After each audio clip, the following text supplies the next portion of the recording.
Shalom, shalom, bien-aimés dans le Seigneur, que la grâce, la paix, la joie, l'amour et la lumière de Christ habitent en vos cœurs et y demeurent pour toujours.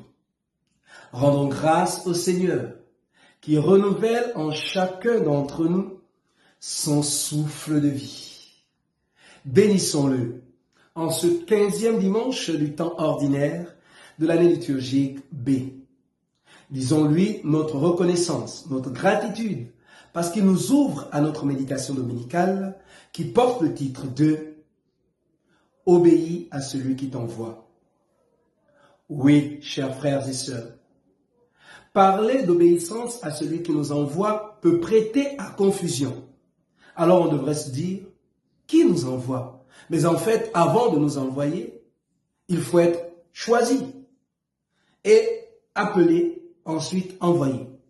Mais alors, qui nous choisit, nous appelle et nous envoie? Ce n'est autre que Dieu. Et il passe par le Christ.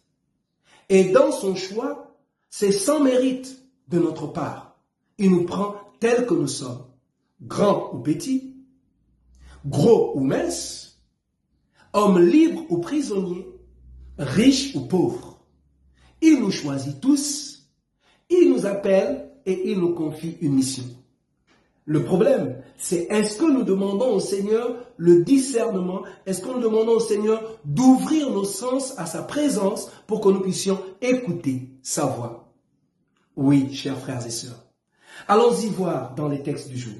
En l'occurrence, la première lecture, tirée du livre du prophète Amos, au chapitre 7, le verset 12 à 15. Là-dedans, Amos était bouvier. Il soignait les sycomores. Là-bas, il est choisi par Dieu, appelé et envoyé. Seulement lorsqu'on décide de servir le Seigneur, il y a des obstacles. Et c'est surprenant quand ça vient même de ceux qui sont dits hommes de Dieu. Parce que Amos trouve son obstacle face à un prêtre de Bethel appelé Amazias. Oui, chers frères et sœurs, attention. Les hommes dits de Dieu peuvent être des obstacles à l'œuvre de Dieu, à la proclamation, à l'annonce de l'évangile. Pourquoi ou comment?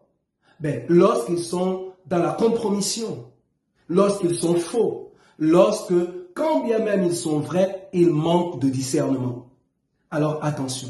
C'est pourquoi dans l'évangile de Marc, au chapitre 6, le verset 7 à 13, Jésus lui-même, et c'est la première fois qu'il envoie en mission, bien sûr, il y en aura d'autres.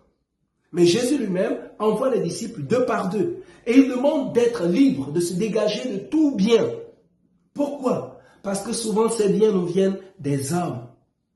Ces biens nous viennent des amis. Et qui par la suite nous disent, non, attention, c'est pas toi qui vas changer le monde, ne fais pas ceci, non, attention à ce que tu dis, c'est frustrant, c'est blessant, non, attention à ceci, c'est pas comme ça qu'il faut dire, ça a toujours été comme ça, non, les gens t'observent, non, attention. Mais la mission du Christ ne va pas sans le sacrifice. Lorsque on devient apôtre du Seigneur, disciple du Christ, on est déjà un martyr par excellence. Oui, tu ne peux pas servir le Seigneur sans épreuve. Tu es déjà un martyr par excellence. Il faut lire les textes pour le comprendre. Et donc, le plus important, c'est de rester fidèle à l'annonce de l'Évangile. Et la meilleure manière de rester fidèle à l'annonce de l'Évangile, c'est de vivre soi-même, c'est-à-dire de devenir témoin de l'Évangile. Alors, nos paroles vont coller à nos actes. C'est de cela dont il s'agit. Et lorsque nous aurons compris que celui qui nous envoie ne nous abandonne pas, mais qu'il est présent à nos côtés, il nous aide à accomplir la mission qu'il nous confie. Nous pourrons alors, comme Saint Paul, dans sa lettre aux Éphésiens, au chapitre 1, le verset 3 à 14, louer le Seigneur en tout temps dans les œuvres qu'il accomplit ou par les œuvres qu'il accomplit dans la vie de chacun d'entre nous. Oui, chers frères et sœurs, bénissons le Seigneur. Disons-lui merci et demandons-lui la grâce d'être remplis de sa présence, d'ouvrir nos sens à sa parole, mais surtout de vivre de son évangile afin qu'en la proclamant, quels que soient les obstacles, nous n'ayons tous pas à la vie éternelle pour sa plus grande gloire et le salut de chacun d'entre nous. Loué soit Jésus-Christ. à jamais. Que le Seigneur vous bénisse et vous accorde de passer un fructueux dimanche, lui qui est Père, Fils et Saint-Esprit. Amen. Soyez bénis.